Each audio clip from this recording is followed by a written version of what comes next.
Hello everyone, welcome to complete SQL tutorial video series. आज के इस वीडियो में हम लोग बात करेंगे real time example of dynamic sequel.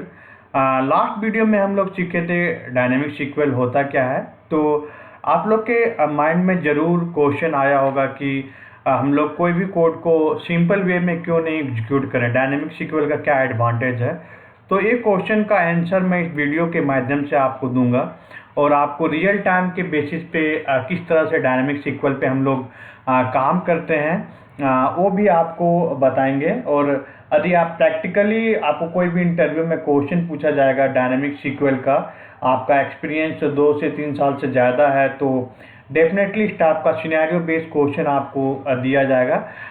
तो डिटेल में बात करेंगे।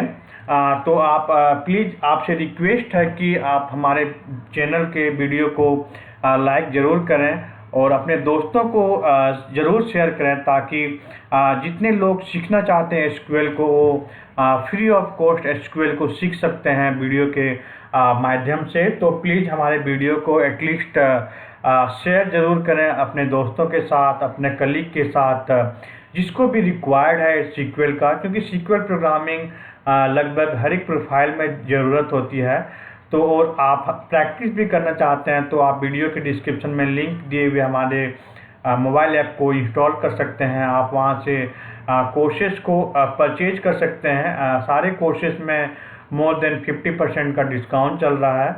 तो चलिए स्टार्ट करते हैं। तो जब भी आप इंटरव्यू अटेंड करेंगे, आपको क्वेश्चन में ये नहीं बोला जाएगा कि आप डायनेमिक सीक्वल यूज करें या आप स्टोर प्रोसीजर यूज करेंगे। तो बेसिक आपको रिक्वायरमेंट दे दिया जाएगा। तो सबसे पहले सपोज आपके पास एक टेबल है, तो हमारे पास एक टेबल है। मैं एक टेबल का एग्जांपल लिया हूँ, डीम एम्प्लॉय टेबल है। आप ये डेटाबेस को इंस्टॉल भी किए होंगे अपने डेटाबेस में, अपने लैपटॉप में आप नहीं इंस्टॉल किए हैं तो स्टार्टिंग के 4th नंबर वीडियो को देख के आप इंस्टॉल कर सकते हैं। तो हमारे पास एक टेबल है, डीम एम्प्लॉय टेबल है। तो एम्प्लॉय टेबल में एम्प्लॉय लोग क्या होता है कि कभी भी मोबाइल नंबर चेंज कर देते हैं या एड्रेस चेंज करते हैं या कुछ भी मॉडिफाई करते हैं। तो आप यहाँ पे देख सकते हैं कि इसकी मोबाइल नंबर अभी फ़ोन नंबर यहाँ पे है 32 समथिंग जो भी इंटर्ड है। सपोज आपको कहीं से भी रिक्वेस्ट आता है, एक डेटा एक्सेल शीट में आता है कि आपको ये डेटा को अपडेट करना है। जैसे कि सपोज आपके पास इस तरह का डेटा है, एम्प्लॉय की है, फर्स्ट नेम है, लास्ट नेम है, फ़ोन नंबर है। तो एम्प्लॉय की के बेसिस पे आपको ये फ़ोन नंबर को डेटाबेस में अपडेट करना है। जैसे कि अभी अपडेटेड डेटाबेस है एम्प्लॉय की 1 का 9866355391। ओके, तो ये मोबाइल नंबर आपको अपडेट करने के लिए यहाँ पे आया है। बट आप डेटाबेस में जाएंगे तो अभी जो पॉइंट कर रहा है एम्प्लॉय डी 1 का, वो है डिफरेंट फ़ोन नंबर है। आप यहाँ पे जाके देख सकते हैं इसके एम्प्लॉय 1 का फ़ोन नंबर जो स्टार्टिंग है 320 से है।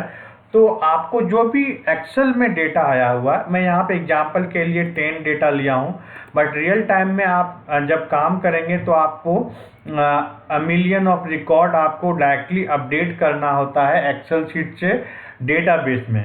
तो कैसे अपडेट करेंगे? मैनुअली तो हम लोग अपडेट कर नहीं सकते हैं, क्योंकि इतनी अपडेट स्टेटमेंट लिखना पॉसिबल नहीं है। तो आप इसको डायनेमिकली कोड को लिख सकते हैं। तो ये practically real time scenario based situation होता है जो ऑलवेज हम लोग को रियल टाइम में आता है। तो चलिए हम लोग देखते हैं इस प्रॉब्लम को कैसे हम लोग सॉल्व करेंगे।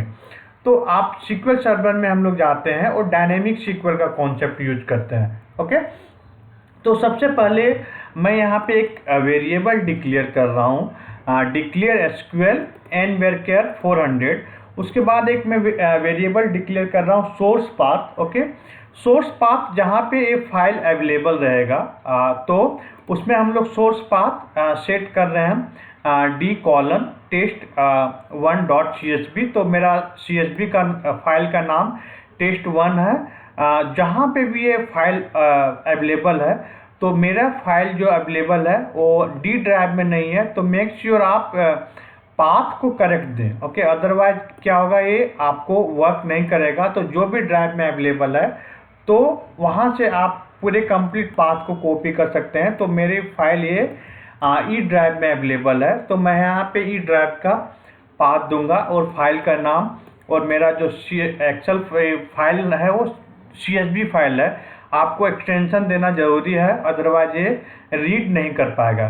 तो सबसे पहले हम लोग क्या करते हैं, जो भी डेटा यहाँ पे एक्सेल फाइल में है उसको एक टेम्प्रोरी टेबल में हम लोग लोड करते हैं पहले। ओके, तो उसके लिए क्या करना पड़ेगा, आपको यहाँ पे एक टेम्प्रोरी टेबल को क्रिएट करते हैं। तो ये बेसिकली लाइन में हम लोग प्रैक्टिकली में जब भी आप टेम्प टेबल क्रिएट करते हैं तो सबसे पहले हम लोग बेस्ट प्रैक्टिस में सबसे टेबल को चेक करते हैं। टेबल ऑलरेडी रहेगा तो उसको क्या करेगा, ड्रॉप करेगा।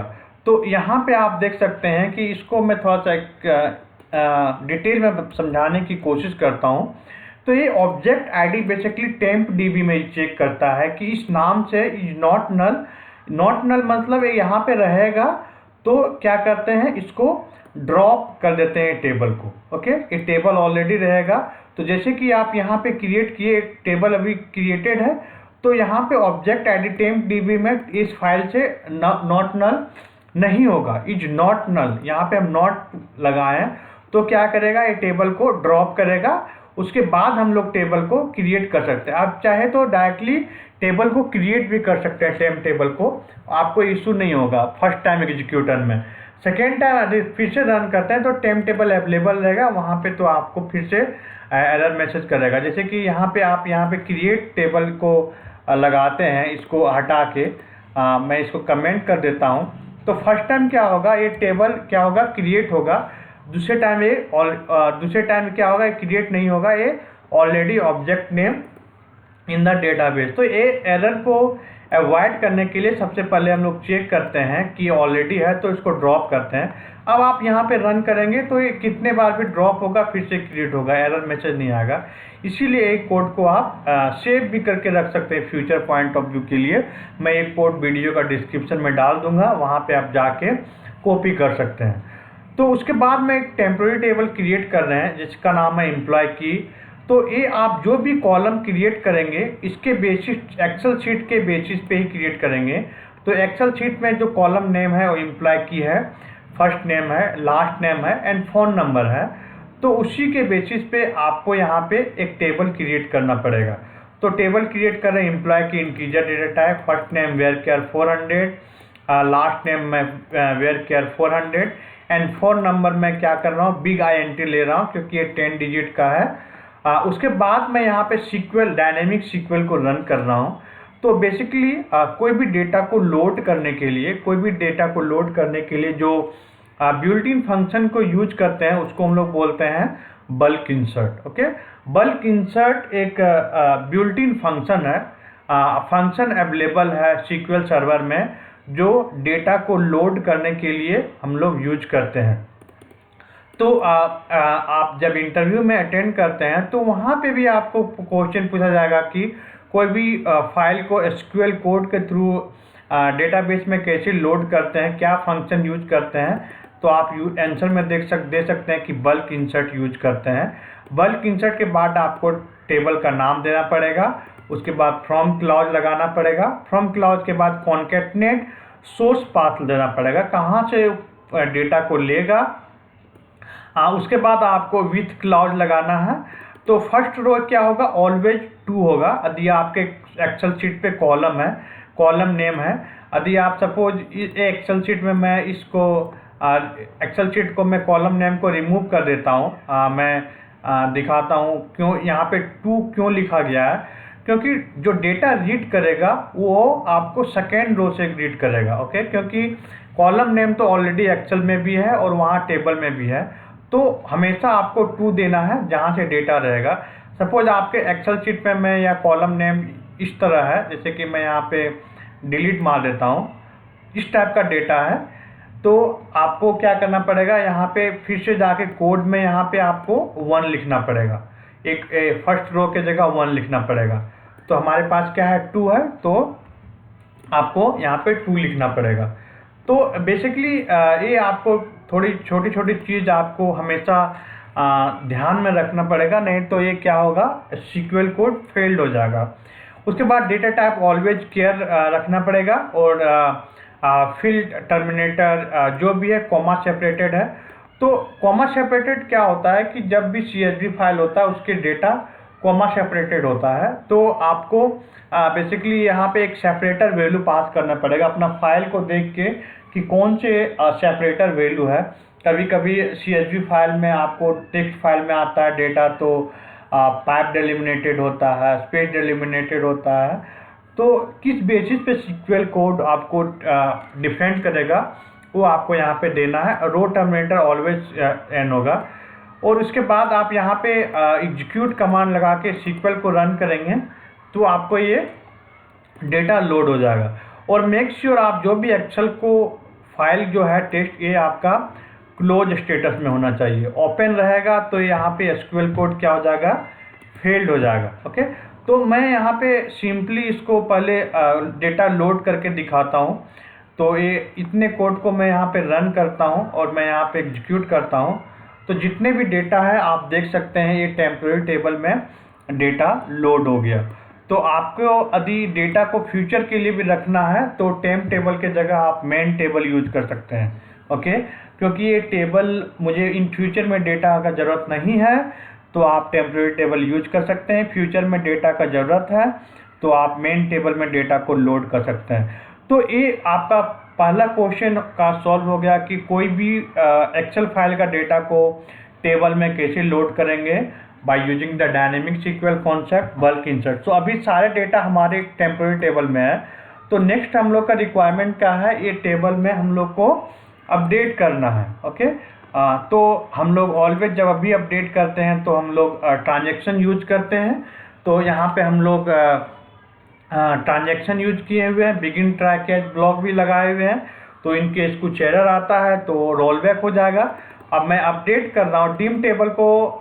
ये डिम टेबल है, डिम एम्प्लॉय टेबल, जो आप यहाँ पे देख सकते हैं पूरे डेटा, इसको मैं अपडेट करना है। उसको ज्वाइन कर दिया हूँ टेम्प टेबल से। तो जो भी टेम्प टेबल में एम्प्लॉय आईडी रहेगा वही डेटा अपडेट होगा, बाकी डेटा अपडेट करने की ज़रूरत नहीं है, नहीं तो एरर हो जाएगा वो। तो यहाँ पे E dot phone number, E dot हमारा डिम एम्प्लॉय टेबल है, उसका फ़ोन नंबर हम लोग को टी डॉट में जो फ़ोन नंबर है उसको अपडेट कर रहे हैं, और हम लोग एम्प्लॉय की से ज्वाइन किए हुए हैं। तो ये कोड आपको होप समझ में आ गया होगा। यदि कुछ भी दिक्कत है तो आप हमें कमेंट के थ्रू पूछ सकते हैं। उसके बाद यहाँ पे जो है वो है कैच ब्लॉक को कुछ भी होगा यहाँ पे तो सक्सेसफुल हो जाएगा तो कमिट ट्रांजेक्शन हो जाएगा। कुछ भी एरर आता है तो रोल बैक ट्रांजेक्शन हो जाएगा।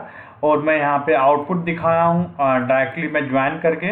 अब मैं पूरे कोड को यहाँ पे रन कर रहा हूँ। अब मैं इस टेबल को आउटसाइड में दिखाता हूँ सबसे पहले कि इसमें क्या क्या डेटा है। तो आप देख सकते हैं कि इसमें फ़ोन नंबर जो भी है 1 to 10 का भी 32 से 15221 से है, 98 से नहीं है। मैं जैसे इस कोड को रन करूँगा वो डेटा अपडेट हो जाएगा। अब मैं इस टेबल पे आप वापस जाइए और रन कीजिए। अब यहाँ पे देखते हैं कि आपको ये फ़ोन नंबर यहाँ पे देखिए 98 वाट जो भी फ़ोन नंबर डाला हुआ था वो यहाँ पे अपडेट हो गया, और एम्प्लॉय आईडी 10 तक ही, बाकी का अपडेट नहीं हुआ। तो ये बेसिक बहुत ही इम्पोर्टेंट कॉन्सेप्ट है डायनेमिक SQL का। यहाँ पे हम लोग को बल्क इंसर्ट सीखने मिला।